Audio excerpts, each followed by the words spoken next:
Hey y'all, back with my 2004 Mazda MPV. Got an exhaust leak. We're gonna try to fix it today.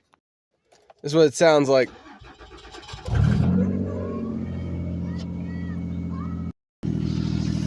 Nice and loud.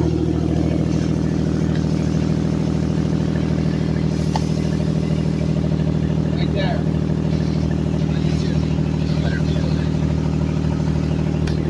That's the flex pipe right there.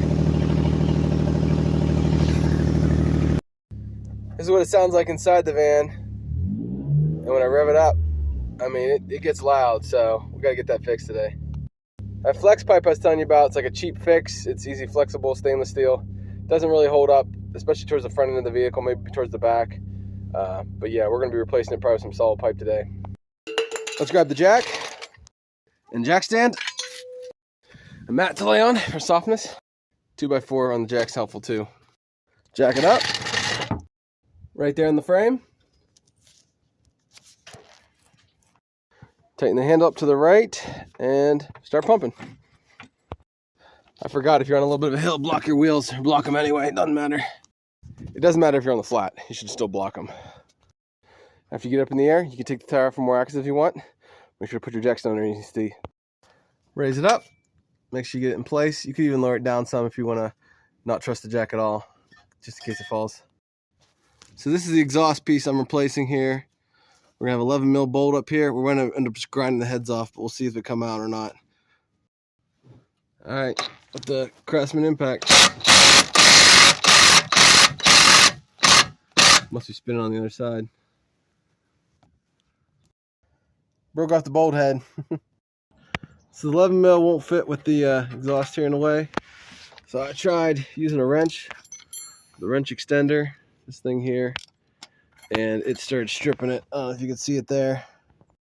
I'm gonna use the 11 out of the 3/8 drive set Husky here. The 11 with the 3/8 3-inch extension, just like so. Here we go.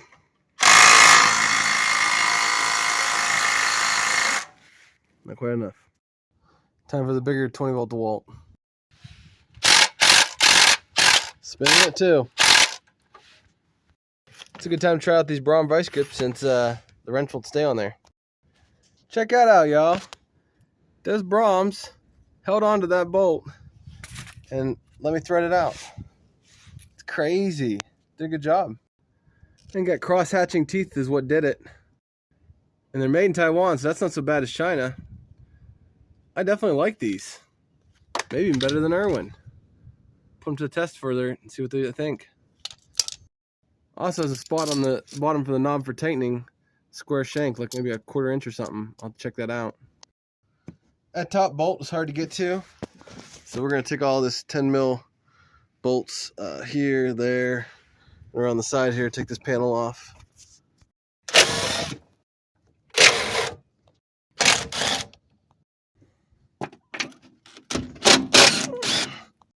And of course they had to put a push tip Phillips head in here. I mean, come on.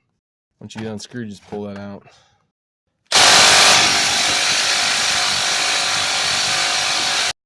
She's really stuck, y'all. Just so you know, that's a 14 millimeter on that top bolt. Let's try it with a 1/2-inch Craftsman. Nice. I've been rather kind of impressed by this Craftsman here. With the 4 amp-hour battery, it's been doing pretty good for me. Now when I take this off, you can see where it's broke down there. I've got bolts way down there. Then I got a hanger I gotta take off and stuff. I'll show you that. 14 mil with a wobble extension. Going on this bolt right behind the CV axle here. Then you're gonna have the 6-inch and the 3-inch onto the 3/8 impact. See if I can get it out. Check that out. It came off. There, she's out. Right there. Also, some people may say I have an oil leak. I call that rust prevention here in Pennsylvania. I'm gonna move my jack stand to the front here underneath this arm and try to get the jack out so I get that spot back in there to the exhaust. So we're just gonna lower it down, and there you go. Now you can take the jack out. Just so you know, I threw the extra tire I took off underneath the vehicle too, to kind of, if something were to ever happen to this. 14 millimeter for the exhaust bolts back here.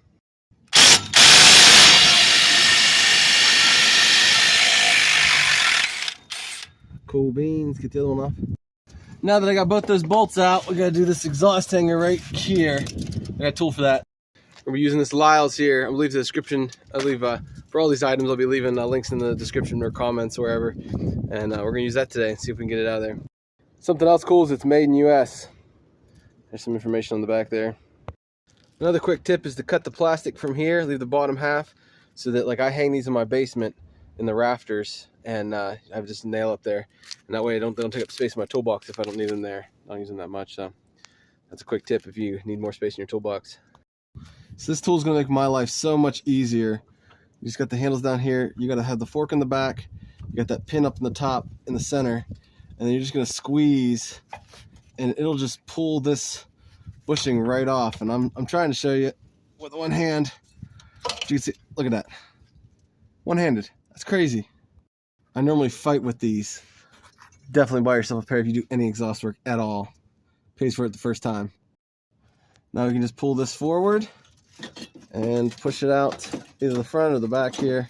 I'll get it out and show you. I think it's best to pull out the back because of this thing right here, because I didn't undo the two bolts. It's easier to undo the one. So here it is, all out, top going back, and to the back there. Yeah, this piece is probably getting old, but we're gonna try to just replace this.